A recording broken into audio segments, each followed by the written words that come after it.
스트레스가 만병의 근원이다라는 말을 아마 많이 들어보셨을 겁니다.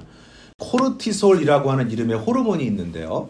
이 코르티솔 호르몬은 우리 몸에 무언가 공격이 감지되었거나 아니면 우리 몸에 뭔가 이상이 생겼다 할 때에 우리 몸을 전쟁 상태로, 전시 상태로 만드는 역할을 한대요. 위험 요소가 사라지고 나면 다시 몸을 정상화시킨다고 합니다.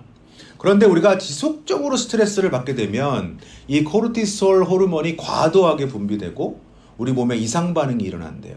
그래서 체중이 증가하기도 하고 피부가 망가지기도 하고 심한 피로감, 또 근력 저하, 두통 이런 것들이 일어난다고 합니다. 그래서 결국에는 고혈압이 생기기도 한다고 하고요. 심장마비나 뇌졸중의 위험도 올라간답니다. 심지어는 뇌 손상에 의해서 이 치매 위험도 증가한다고 하네요. 이렇게 스트레스는 우리 몸을 망가뜨립니다. 그리고 더 나아가서 우리의 정신과 영혼도 망가뜨립니다. 이것이 성경에도 나와 있어요. 잠언 15장 13절에 보면 마음의 즐거움은 얼굴을 빛나게 하여도 마음의 근심은 심령을 상하게 하느니라. 우리를 힘들게 하는 염려, 걱정, 근심 이런 것들로 인해서 발생하는 스트레스는 우리의 몸과 마음 또 정신과 영혼을 망가뜨릴 수가 있습니다. 오늘 본문에서 예수님께서 이렇게 말씀하셨어요. 누가복음 오늘 본문 12장 22절 또 제자들에게 이르시되 그러므로 내가 너희에게 이르노니 너희 목숨을 위하여 무엇을 먹을까 몸을 위하여 무엇을 입을까 염려하지 말라. 또 29절에서 이렇게 말씀하세요. 너희는 무엇을 먹을까 무엇을 마실까 하여 구하지 말며 근심하지도 말라. 염려하지 말아라. 근심하지 말아라. 스트레스 받지 말아라. 지금 예수님께서 뭐를 염려하거나 뭐를 근심하지 말라고 하셨죠? 방금 읽은 건데, 네. 무엇을 먹을까? 무엇을 입을까? 무엇을 마실까? 이거에 대해서 염려하거나 근심하지 말라고 하셨어요. 지금 뭔가 호화로운 삶을 살지 못하는 것에 대해서 염려하지 말라고 하신 게 아니에요. 사치스러운 것을 그런 것을 내가 가지지 못해서 그런 욕망 때문에 근심하지 말라고 하신 말씀이 아니에요. 뭐를 먹을까? 무엇을 마실까? 무엇을 입을까? 이거는 우리 삶의 아주 기초적인 겁니다.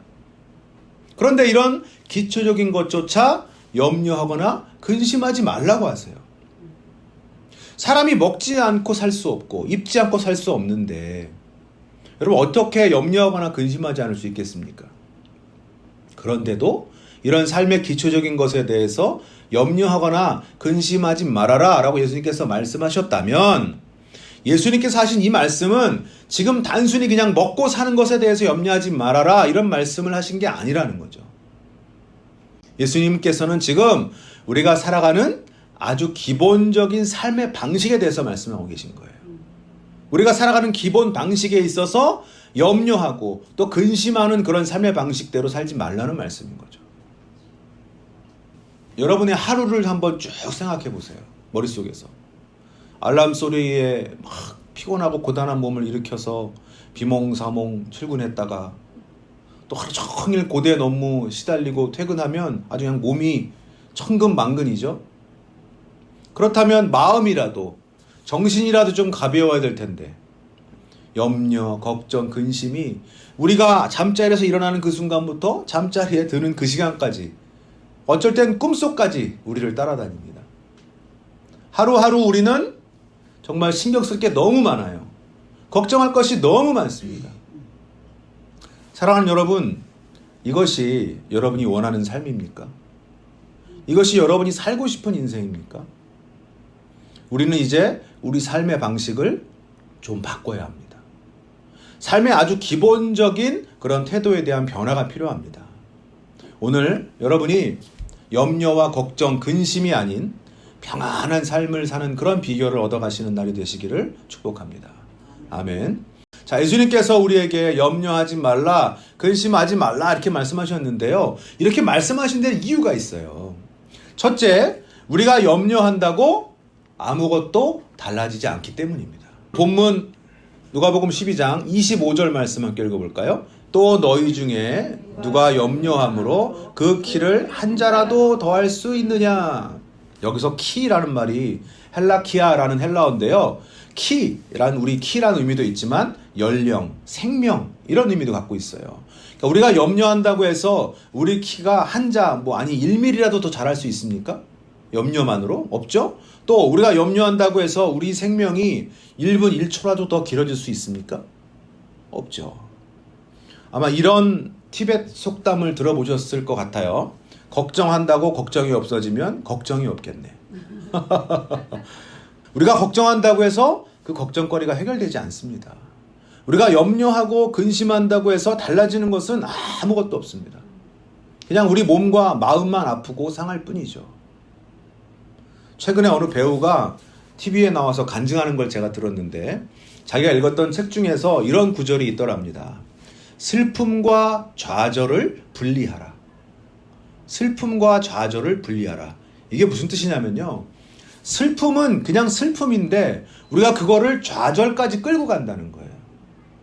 내가 일이 내가 원하는 대로 내가 뜻하는 대로 잘 안 됐을 때 그냥 잘 안 됐네. 안타깝네. 좀 심할 때는 슬프다. 여기까지만 하면 되는데 여기서 더 나가는 거죠. 내 인생은 역시 안 돼. 역시 난 안 돼. 되는 게 없어 나는. 이러면서 좌절과 낙심까지 이어진다는 거예요. 슬픔에서만 끝나야 내가 다시 일어날 수가 있는데 좌절과 낙심까지 가면 다시 일어나기가 참 힘듭니다. 심리학자인 어니 젤린스키라고 하는 사람의 연구에 의하면 우리가 하는 걱정 중에 40%는 절대로 일어나지 않을 일에 대한 걱정이래요. 그리고 30%는 이미 일어난 일에 대한 걱정이랍니다. 그리고 22%는 무시해도 좋을 만한 사소한 것들에 대한 걱정이고 4%는 우리가 바꿀 수 없는 일에 대한 걱정이랍니다. 결국 우리가 진짜 걱정해야 될 일은 4%밖에 안 된다는 거예요. 제가 이 설교를 준비하면서 자료들을 좀 찾다가 이런 말을 찾아냈어요. 걱정은 아직 오지 않은 미래에 대한 이자이다. 걱정은 아직 오지 않은 일에 대한 이자다. 여러분 대출금을 아직 받지도 않고서 이자만 내는 경우가 있습니까? 그렇다면 이거 엄청난 손해잖아요. 말도 안 되는 일이잖아요. 그런데 일어나지 않은 일, 이미 일어난 일, 사소한 일, 어차피 우리가 어쩔 수 없는 일, 이런 일들 때문에 내가 미리 걱정하고 염려하는 것은 아직 대출금은 받지도 않고 이자만 미리 내는 거라는 거죠. 좌절하고 낙심하는 거 별로 우리 삶에 도움이 되지 않습니다. 염려한다고 걱정한다고 내 인생 달라지지 않습니다. 여러분 염려를 멈춥시다. 걱정을 멈춥시다. 두 번째로 예수님께서 우리에게 염려하지 말아라 라고 하신 그 이유는 어차피 우리 힘으로는 안 되기 때문이에요. 우리 능력에는 한계가 있어요. 오늘 본문 누가복음 12장 26절 그런즉 가장 작은 일도 하지 못하면서 어찌 다른 일들을 염려하느냐. 여기서 가장 작은 일이 뭐죠? 26절에서 그 위에 25절 보면 되겠죠? 우리의 키를 한 자라도 늘리는 일. 다르게 번역하면 우리 생명을 한순간이라도 연장하는 일. 여러분 이게 작은 일이에요? 큰일이잖아요. 엄청난 큰일 아닌가요? 그런데 우리에겐 그렇지만 하나님께는 작은 일이죠. 그리고 하나님께서 이 땅에서 이루시고자 하는 그 큰 계획과 뜻에 비하면 별로 중요하지도 않고 크지 않은 일입니다. 어쨌든 우리 능력으로는 불가능한 일입니다. 인간의 능력은 사실 이런 것까지 안 가더라도 그 한계가 분명해요. 어쩔 때는 정말 우리 능력이 이 정도밖에 안 되나 하고 허탈할 때가 있습니다. 돌아가신 저희 아버지께서 병원에 계실 때였는데요. 이제 병원이 6인실 병실이다 보니까 그 안에 별의별 사람들이 다 같이 있거든요. 그 중에 저희 앞침대에 계셨던 한 분이 지금도 제가 잊혀지지가 않습니다. 얼마 전에 이제 수술을 받으신 분이었는데 이분이 아주 고대하면서 기다리고 있던 것이 있었어요. 그것은 바로 방귀입니다. 수술하고 나면 이 방귀가 나와야 오장육부가 이제 제대로 자리 잡았고 정상적으로 움직인다는 게 확인이 되잖아요.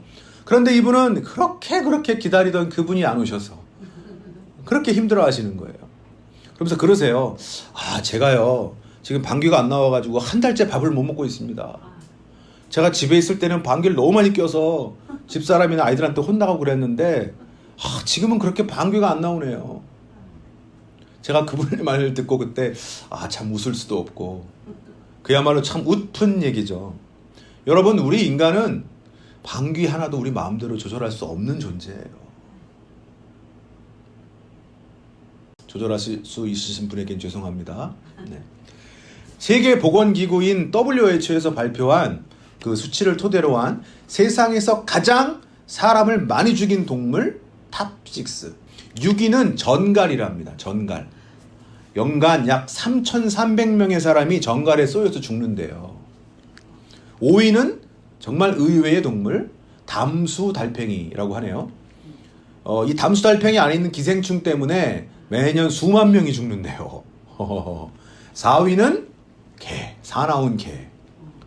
전 세계적으로 개를 이 매개로 한 병이 있죠. 광견병. 광견병 때문에 수만 명의 사람들이 역시 생명을 잃는다고 합니다. 3위는 뱀. WHO에 의하면 연간 무려 13만 8천 명의 사람이 뱀에 물려서 죽는답니다. 무섭습니다. 2위는 인간입니다.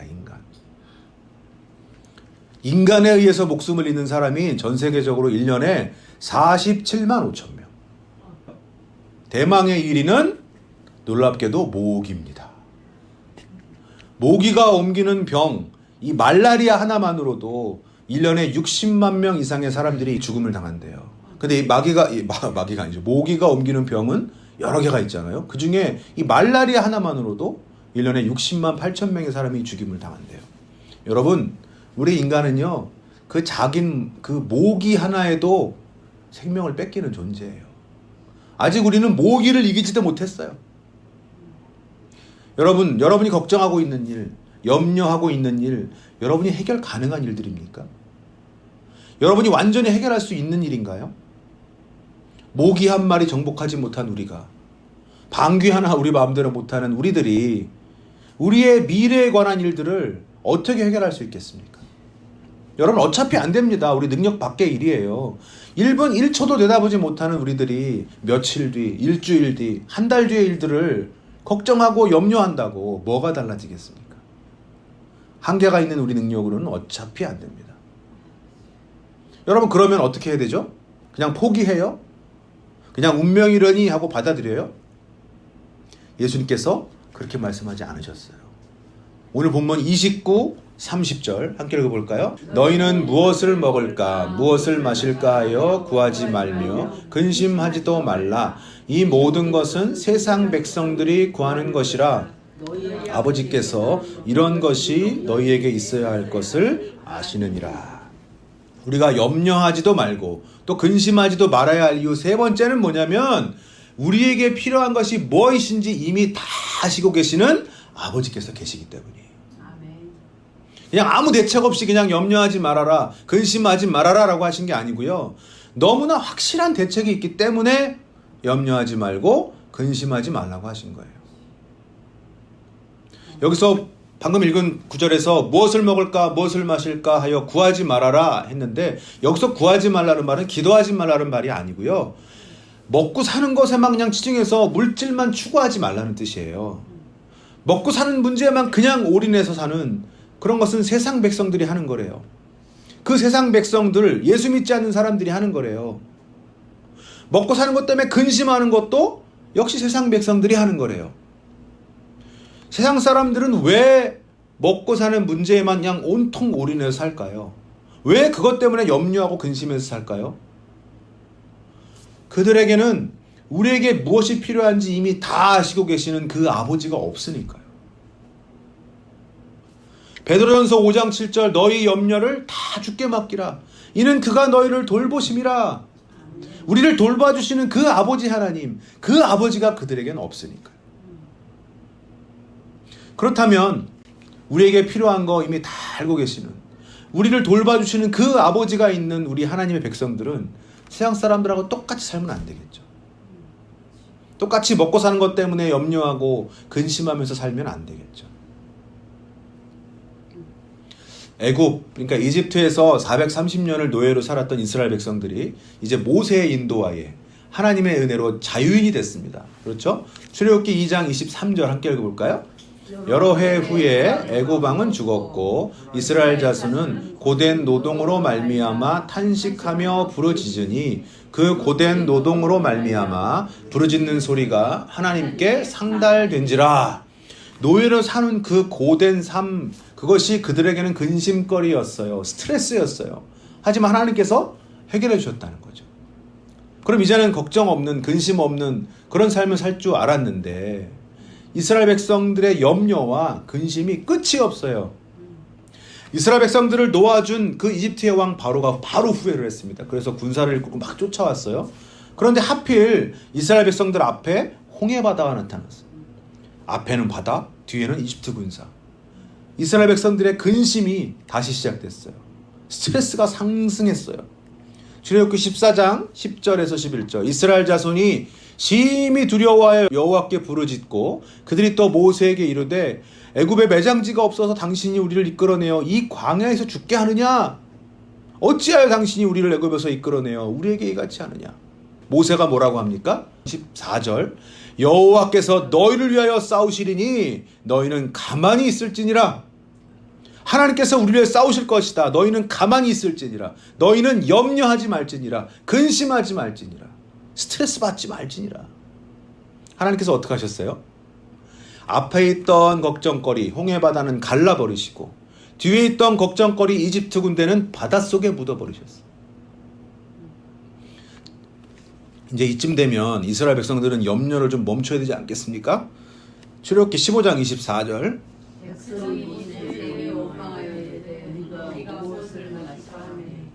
홍해의 기적을 체험하고 이제 3일밖에 안 됐어요.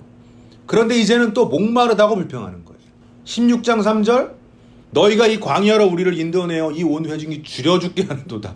또 배고프다고 불평해요. 무엇을 먹을까 무엇을 마실까 걱정하고 염려하는 거예요. 하나님께서 어떻게 하셨어요? 써서 마시지 못하던 물을 단물로 바꿔주시고 심지어는 돌에서도 물이 나오게 하시고 그리고 하늘에서 만나를 내려주세요. 고기가 먹고 싶다고 하니까 어떻게 됐어요? 메추라기 떼가 그냥 막 떨어져 쌓이는 거예요. 그런데 이스라엘 백성들이 결국 그들의 목적지인 하나님께서 약속하신 가나안 땅 앞에 도착했을 때 그들이 또 다른 걱정거리를 가지게 됩니다. 가나안 땅을 정탐하고 온 사람들이 이렇게 말하는 거예요. 야, 우리가 가나안 땅에 가보니까 거기 백성들은 모두 다 거인이야. 그에 비하면 우리들은 마치 메뚜기 같은 존재들이야. 우리는 절대 그들을 이길 수 없어. 우리는 가나안 땅을 얻을 수 없어. 이 말을 들은 이스라엘 백성들의 염려와 근심, 스트레스가 극에 달했어요. 민수기 14장 1절에서 3절. 온 회중이 소리를 높여 부르짖으며 백성이 밤새도록 통곡하였더라. 이스라엘 자손이 다 모세와 아론을 원망하며 온 회중이 그들에게 이르되 우리가 애굽 땅에서 죽었거나 이 광야에서 죽었으면 좋았을 것을. 하나님께서 이번에는 어떻게 하셨을까요?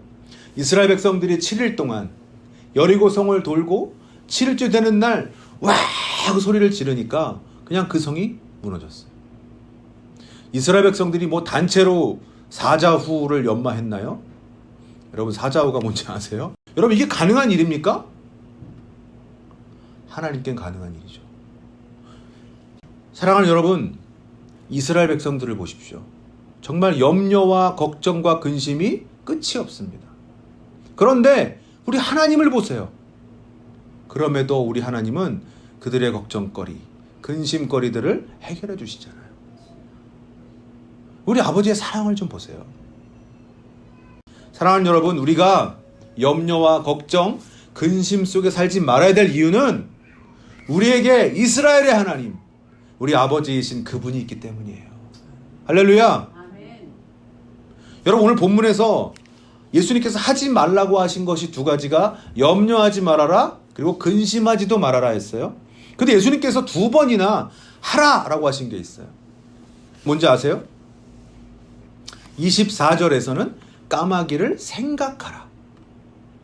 27절에서는 백합화를 생각하여 보라. 이렇게 말씀하셨어요. 여러분 우리가 염려와 근심은 멈추어야 되는 대신에 생각해야 합니다. 뭘요? 뭘 생각해야 될까요? 24절 까마귀를 생각하라. 심지도 아니하고 거두지도 아니하며 골방도 없고 창고도 없으되 하나님이 기르시나니 너희는 새보다 얼마나 더 귀하냐. 27, 28절 백합화를 생각하여 보라. 실도 만들지 않고 짜지도 아니하느니라. 그러나 내가 너에게 말하노니 솔로몬의 모든 영광으로도 입은 것이 이 꽃 하나만큼 훌륭하지 못하였느니라. 오늘 있다가 내일 아궁이에 던져지는 들풀도 하나님이 이렇게 입히시거든. 하물며 너희일까 보냐. 믿음이 작은 자들아. 이 온 우주 만물을 돌보시는 하나님, 그리고 그 중에서도 우리를 가장 귀하게 여겨주시고 돌봐주시는 그 하나님을 생각하라는 거예요.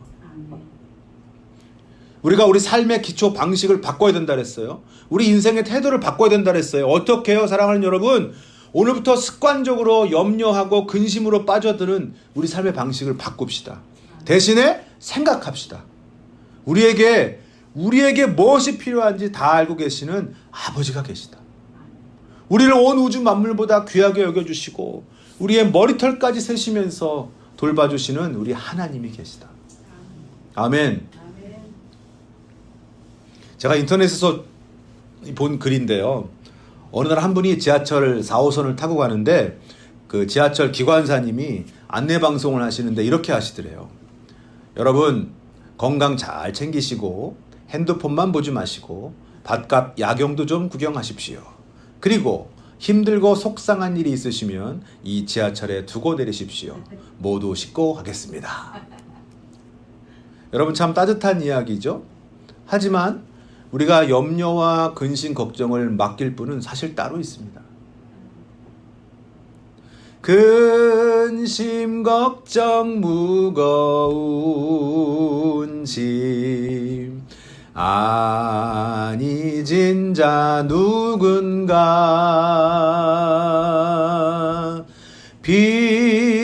비난처는 우리 예수 주께 기도드리세. 우리가 진짜 우리의 염려와 우리의 근심, 걱정을 맡길 분은 우리 예수님이죠. 우리가 근심하고 걱정하는 기본적인 이유는요, 바로 미래에 대한 불확실성 때문이에요. 우리는 미래를 알 수 없으니까. 그럼에도 우리가 그 미래 때문에 염려하고 근심할 필요가 없습니다. 첫째는 걱정하고 염려하는 것은 아무런 효과가 없기 때문이에요. 걱정한다고 우리 미래가 달라지지 않습니다. 둘째는 우리에게는 그 미래를 완벽하게 대처할 능력이 없기 때문이죠.